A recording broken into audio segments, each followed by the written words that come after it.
नमस्कार, मेरा नाम अर्पित सोनी है और इसी कंपटीशन क्लासेस पे आप सभी का स्वागत है। हमारा देश भारत पूरी दुनिया से बहुत ही ज़्यादा अमाउंट में बहुत ही ज़्यादा व्यापार करता है और उनमें से सबसे इम्पोर्टेंट जो हमारा ट्रेड होता है वो है क्रूड ऑयल का या फिर हम कहें कच्चा तेल का। क्योंकि हमारे देश में जो एनर्जी की ज़रूरत है वो बहुत ज़्यादा है। हमारे देश की आबादी बहुत ज़्यादा है, इसलिए हमें एनर्जी का कंजप्शन भी हम बहुत ज़्यादा करते हैं। तो इसीलिए हम बहुत ही ज़्यादा अमाउंट में कच्चा तेल या नेचुरल गैस विदेशों से परचेज करते हैं। जैसे इस समय हम रशिया से बहुत ही ज़्यादा अमाउंट में क्रूड ऑयल को परचेज कर रहे हैं। क्रूड ऑयल को ही कच्चा तेल कहा जाता है। लेकिन क्या हो कि ये क्रूड ऑयल हमारे देश के अंदर ही किसी रीजन में हमें मिल जाए तो हम उसको बाहर निकाल के उसको एक्सट्रैक्ट करके अपने यूज में ला सकते हैं। इससे हमारा बहुत ही ज्यादा बचत होगा और हम वो पैसा बचा हुआ अपने देश के डेवलपमेंट में भी लगा पाएंगे। तो करंटली हमें यही न्यूज मिली है कि हमारे देश में जो अंडमान निकोबार आइलैंड है वहाँ पे अंडमान सी में बहुत ही ज्यादा मात्रा में नेचुरल गैस के प्रेजेंस का एविडेंस हमें मिला है। वहाँ पे नेचुरल गैस है, ये हमें एविडेंस मिला है। तो आज के न्यूज में, आज के हम इस लेक्चर में इसी के बारे में बात करेंगे कि ये इतना ज्यादा क्यों खास है हमारे देश के बारे में। क्योंकि हमारे देश के और भी कई सारी जगहों पे हमें ये क्रूड ऑयल और नेचुरल गैस मिलते हैं। जैसे हमारे देश की जो रिवर्स है, गंगा और कृष्णा रिवर है, गोदावरी रिवर है, तो उनके बेसिन्स में भी हमें नेचुरल गैस के प्रेजेंस मिले हैं। लेकिन यहाँ पे जो अंडमान आइलैंड के पास अंडमान सी के अंदर जो हमें नेचुरल गैस का प्रेजेंस मिला है वो बहुत ही ज्यादा प्रॉमिसिंग है हमारे लिए।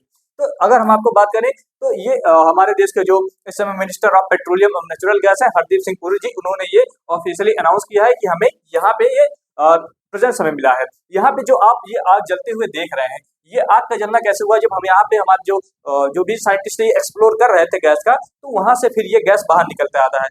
ये गैस मीथेन गैस है। मीथेन गैस बहुत ही ज्यादा फ्लेमेबल होता है और ये जैसे हवा के कांटेक्ट में आता है ये तुरंत जलने लगता है। इससे हमें पता चल गया कि यहाँ नेचुरल गैस प्रेजेंस है। अब हमें ये पता करना है कि ये कितने डेप्थ पे है, क्योंकि अगर बहुत ही ज्यादा नीचे होगा या फिर बहुत ही ज्यादा कम मात्रा में होगा तो फिर उसको बाहर निकालना हमारे लिए बहुत ही ज्यादा एक्सपेंसिव हो जाएगा, जिससे हमारा उल्टा लॉस ही होगा। तो अभी हमें सब ये सब पता करना है, उसके बाद फिर हम ये देखेंगे कि ये निकालने लायक है कि नहीं है। साथ ही साथ ये जो अंडमान निकोबार आइलैंड है या फिर पूरा ये इंडो पैसिफिक का ये रीजन बहुत ही ज्यादा प्रॉमिसिंग है हाइड्रोकार्बन्स के लिए, क्योंकि वहाँ पे हाइड्रोकार्बन्स बहुत ही ज्यादा प्रेजेंट है। हमारा अंडमान सी, साथ ही साथ सुमात्रा आइलैंड के पास और इंडोनेशिया के कई सारी जगहों पे ये नेचुरल गैस का प्रेजेंस अकरेंस बहुत ही ज्यादा प्रॉमिसिंग, बहुत ही ज्यादा वहाँ पे है। साथ ही साथ हमारा जो लोकेशन है अंडमान सी का वो बहुत ही ज्यादा स्ट्रेटेजिक है, क्योंकि ये मलक्का स्टेट के करीब पहुंचता है और मलक्का स्टेट से लगभग दुनिया का 50 से 60% व्यापार कंडक्ट होता है और चाइना का ऑलमोस्ट पूरा व्यापार मलक्का स्टेट से किया जाता है। तो इसलिए बहुत ही ज्यादा इंपॉर्टेंट और स्ट्रेटेजिक लोकेशन है। साथ ही साथ बात करें, रीजन इज ग्लोबली एक्टिव, क्योंकि रीजन जो है ग्लोबली एक्टिव है क्योंकि ये जो पार्ट है ये सेडिमेंट्री बेसिन है और सेडिमेंट्री रॉक्स के अंदर इस तरह के क्रूड ऑयल या फिर नेचुरल गैस का मिलना बहुत ही ज्यादा प्रोग्रेसिंग होता है, बहुत ही ज्यादा प्रोबेबिलिटी इसकी हाई होती है। Similar survey in the past hold hydrocarbon potential, क्योंकि हमने पिछले टाइम में कई सारे सर्वे किया था और हमें यहाँ पे पोटेंशियल दिखा था कि यहाँ पे नेचुरल गैस हो सकता है, जो कि अब कंफर्म हो चुका है। साथ ही साथ other areas in Andaman basin also hold reserves exploration ongoing, वहां पे भी कई सारे भी रिसर्च चल रहे हैं कि हो सकता है वहां पे नेचुरल गैस मिले। तो इस समय जो ये इंडोनेशिया और सुमात्रा आइलैंड के आसपास का रीजन है, यहाँ पे आप देख सकते हैं कई सारी जगहों पे हमें गैस का, और ये जो अंडमान सी है और यहाँ पे अंडमान के पास अंडमान फर्स्ट और सेकंड में जो भी हमें मिला है भी नेचुरल गैस का एविडेंस इस जगह पे मिला है। साथ ही साथ ऐसे कई सारी जगहों पे है सुमात्रा आइलैंड, इंडोनेशिया के पास, अंडमान सी के पास, कि उस रीजन के अंदर हाइड्रोकार्बन्स का जो प्रेजेंस है वो बहुत ही ज्यादा प्रॉमिसिंग है कि वहाँ पे बहुत ही ज्यादा अमाउंट में हमें मिल सकता है। और अगर ऐसा ये हो जाता है तो ये हमारे देश की एनर्जी सिक्योरिटी को पूरी तरीके से फुलफिल करेगा, हमें दूसरे देशों पे उतना डिपेंड नहीं रहना पड़ेगा। Andaman basin was consider a frontier basin. Andaman जो सी है वो उसको फ्रंटियर बेसिन कंडक्ट किया जाता है क्योंकि वहां से आप इंडियन ओशियन में प्रेजेंट करते हैं, इंडियन ओशियन के अंदर आप इंटर करते हैं। Survey by ONGC and DGS, DGS मतलब directorate general of hydrocarbons, hinted at oil and gas trap. उन्होंने ये बताया था कि यहाँ पे इसके सेडिमेंट रॉक्स के अंदर नीचे ऑयल और गैस ट्रैप है, वहां पे फंसे हुए हैं, रुके हुए हैं। Latest drilling confirmed presence of reservoir, और उसके अंदर जो हमने अभी ड्रिलिंग की है उस ड्रिलिंग से हमें ये कंफर्म हो गया कि हमें वहां पे हाइड्रोकार्बन मिला है। और अगर बात करें हाउ नेचुरल गैस फॉर्म्स, ये नेचुरल गैस का फॉर्मेशन होता क्या है? हमने तो पढ़ लिया कि नेचुरल गैस होता है, लेकिन इनका फॉर्मेशन क्या होता है, कैसे बनता है? तो आप सभी को पता है कि नेचुरल गैस का जो फॉर्मेशन होता है वो पहले के जो डेड फॉसिल्स है उनके द्वारा कन्वर्ट होने में, वही डेड फॉसिल्स कन्वर्ट हो जाते हैं हाइड्रोकार्बन्स में और वही हाइड्रोकार्बन्स का यूज हम करते हैं एज ए क्रूड ऑयल। तो उनका जो फॉर्मेशन होता है इसी से, इसमें यही चीज लिखा हुआ है कि originate from dead plants and marine organism buried under sediments, क्योंकि हजारों साल पहले हमारे अर्थ की जो इस समय एज है वो ऑलमोस्ट 4.6 बिलियन है, 4.6 बिलियन हमारे अर्थ की एज है।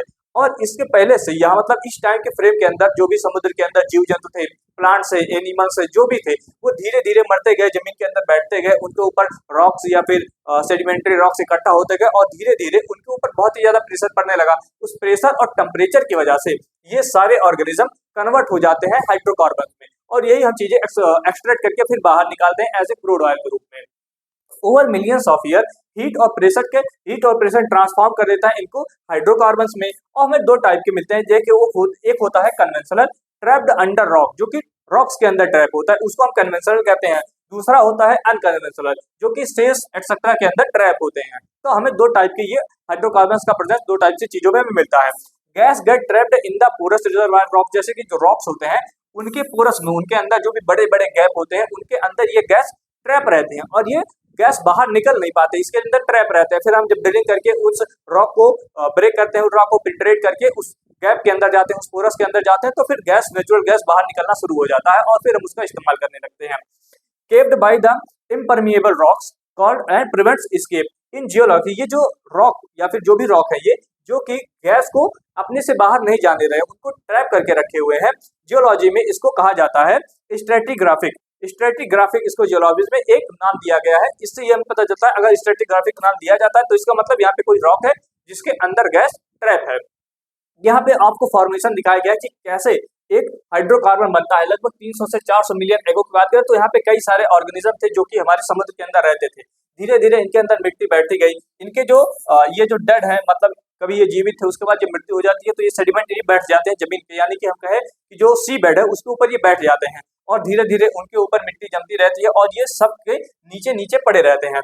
लगभग हजारों लाखों साल बाद इनके ऊपर जब बहुत ही ज्यादा ये सेडिमेंट्री रॉक्स और सब कुछ बैठ जाता है, चट्टाने बैठ जाती हैं, तो इनके ऊपर बहुत ही ज्यादा प्रेशर, बहुत ही ज्यादा हीट और बहुत ही ज्यादा प्रेशर पड़ जाता है। बहुत ज्यादा हीट और प्रेशर की वजह से ये हाइड्रोकार्बन में कन्वर्ट हो जाते हैं। तो हाइड्रोकार्बन का बनना या फिर पेट्रोलियम प्रोडक्ट का बनना कुछ इस तरह से होता है। और अगर हम बात करें तो नेचुरल गैस होता है, जैसे कि मैंने आपको बताया कि ये ट्रैप होते हैं बड़े बड़े चट्टानों के अंदर, तो इस तरह से ये ट्रैप होते हैं। जैसे कि यहाँ पे ये कोल बेड मीथेन है, यहाँ पे कोल बेड मीथेन है, कोल बेड अगर वहाँ पे मीथेन निकला तो हो सकता है वहाँ पे कोयला भी हो। साथ ही साथ conventional non associated gas rich shale, मैंने आपको बताया जो नॉन कन्वेंशनल होता है उसके अंदर सेल में अंदर वो गैसें फंसी होती हैं, तो ये गैस रिच सेल है। ऐसे ऐसे कई सारे ये यहाँ पे आप देख सकते हैं लाइट गैस है। तो ये सारी चीजें हमें क्या बताती हैं कि ऐसे ही जो गैस है इस समय फंसी हुई है। अब हम जो अंडमान सी के अंदर जो भी डिस्कवरी किए हैं तो हो सकता है कि उसके नीचे कोई एक चट्टान होगा, उस चट्टान के अंदर गैस फंसी हुई है और वहां से हमने गैस को बाहर निकाला। फिर हमें यही यहाँ पे देखना है कि ये चट्टान कितनी बड़ी है और ये जो गैस इसके नीचे प्रेजेंस है वो कितने ज्यादा अमाउंट में है, साथ ही साथ ये कितने ज्यादा डेप्थ पे है। हमें यही तीन चीजें यहाँ पे अंडमान सी के अंदर पता करनी है और उसके बाद फिर हम उनका एक्सट्रैक्शन करेंगे। जब जो भी गैस होता है वो एकदम प्योरी, जैसे हमें नेचुरल गैस चाहिए होता है, कंप्रेस नेचुरल गैस चाहिए होता है, एलपीजी गैस चाहिए होता है, तो ये हमें बाहर निकलता है जमीन के अंदर से, हम बाहर गैस निकालते हैं तो वो कई सारे गैसेस का मिक्सर होता है। फिर हमें उसको अलग अलग प्रेशर पे अब आप समझिए डिस्टिल करना पड़ता है, उसको एक्सट्रैक्ट करना पड़ता है। जैसे कि मीथेन होते हैं, इथेन, प्रोपेन, ब्यूटेन, ये कई सारे गैसेस उसी के अंदर मिक्स होते हैं। फिर वन बाय वन हम उसको प्रोसेस करके रिफाइनरी में प्रोसेस करके उसको हम बाहर निकालते हैं अपने यूज के। जियोलॉजिकल नेम इसके है the process is studied under petroleum geology, मतलब पेट्रोलियम या फिर हाइड्रोकार्बन का जो भी स्टडी होता है उसको हम पेट्रोलियम जियोलॉजी के अंदर पढ़ते हैं। Reservoir plus cap rock system hydrocarbon बनाते हैं, उसको ट्रैप किए रहते हैं। And common in the sedimentary basin in Andaman. ये जो नेचुरल गैस मिलते हैं और या फिर हम कहें क्रूड ऑयल, ये सेडिमेंट्री रॉक्स के अंदर बहुत ही ज्यादा प्रोबेबल होते हैं, यानी उसके अंदर मिलने की जो संभावना होती है बहुत ही ज्यादा होती है। इसका सिग्निफिकेंस क्या है इंडिया के रिस्पेक्ट में? देखिए, reduce dependency on the crude oil import, हम बहुत ही ज्यादा मात्रा में इंपोर्ट करते हैं विदेशों से क्रूड ऑयल और इस समय हमारा जो इंपोर्ट है क्रूड ऑयल का एकदम टॉप पे चल रहा है। तो ये अगर हमें यहाँ पे मिल जाता है, इसका प्रेजेंस हमें कंफर्म हो जाता है, अच्छे अमाउंट में मिल जाता है, तो ये हमारा जो क्रूड ऑयल पे डिपेंडेंसी है वो घटा देगा दूसरे देशों पे, एक्सटेंड करेगा इंडिया का एनर्जी सिक्योरिटी, साथ ही साथ बूस्ट करेगा economic and employment in the exploration sector. क्योंकि जब एक जगह पे दो जगह पे हमें इस तरह से प्रेजेंस मिल जाएगा गैसेस का, तो हम और भी जगह पे जैसे गोदावरी के बेसिन में, कृष्णा नदी के बेसिन में, अंडमान सी के और आसपास के एरिया में फिर से एक्सट्रैक्ट करना शुरू कर देंगे, हम फिर से वहां पे खोजना शुरू करेंगे नेचुरल गैस। तो ये साथ ही इससे एम्प्लॉयमेंट भी बढ़ेगा और हमारा जो पैसा बचेगा क्रूड ऑयल के इंपोर्ट से, जो हमारा पैसा बचेगा हम अपने देश के डेवलपमेंट में इसका इस्तेमाल कर सकते हैं, रिसर्च और डेवलपमेंट में इसको हम इस्तेमाल कर सकते हैं। इससे स्ट्रेटेजिक एज मिल जाता है इंडियन ओशियन रीजन में, क्योंकि इंडिया का उसके ऊपर बहुत ही ज्यादा बढ़िया कब्जा हो जाएगा। तो इस तरह से इंडिया के लिए इंपॉर्टेंट हो जाता है। नेचुरल गैस से हम इंडिया के अंदर इलेक्ट्रिसिटी जनरेशन करते हैं, फर्टिलाइजर्स प्रोडक्शन करते हैं, डोमेस्टिक कुकिंग जैसे पीएनजी और सीएनजी गैस और एलपीजी गैस होता है, क्लीनर अल्टरनेटिव एज कोयल, क्योंकि जो कोयला होता है वो बहुत ही ज्यादा स्मोक प्रोड्यूस करता है, बहुत ही ज्यादा, इससे हमें पोल्यूशन होता है। उसके कंपेरिजन में नेचुरल गैस कम प्रोड्यूसन करते हैं, कम उसका पोल्यूशन होता है, तो इसका अल्टरनेटिव यूज कर सकते हैं। कोल, अगर हमें क्रूड ऑयल मिलता है तो क्रूड ऑयल से हम अपना खुद का पेट्रोल, डीजल और जो भी एविएशन फ्यूल होता है, केरोसिन होता है, जो भी इंपॉर्टेंट चीज होती है वो हम खुद से अपने देश के अंदर बना पाएंगे, क्योंकि इस समय एशिया की सबसे बड़ी जो रिफाइनरी है वो इंडिया के अंदर ही है। तो अगर हमें अपने देश के अंदर क्रूड ऑयल मिल जाता है तो फिर उसको प्रोसेस करने में हमें बहुत ज्यादा प्रॉब्लम नहीं होगा। हमें इससे प्लास्टिक हम बनाते हैं, लुब्रिकेंट्स बनाते हैं, तो ये सारी चीजें इंडिया के लिए बहुत ही ज्यादा इंपॉर्टेंट हो जाती हैं।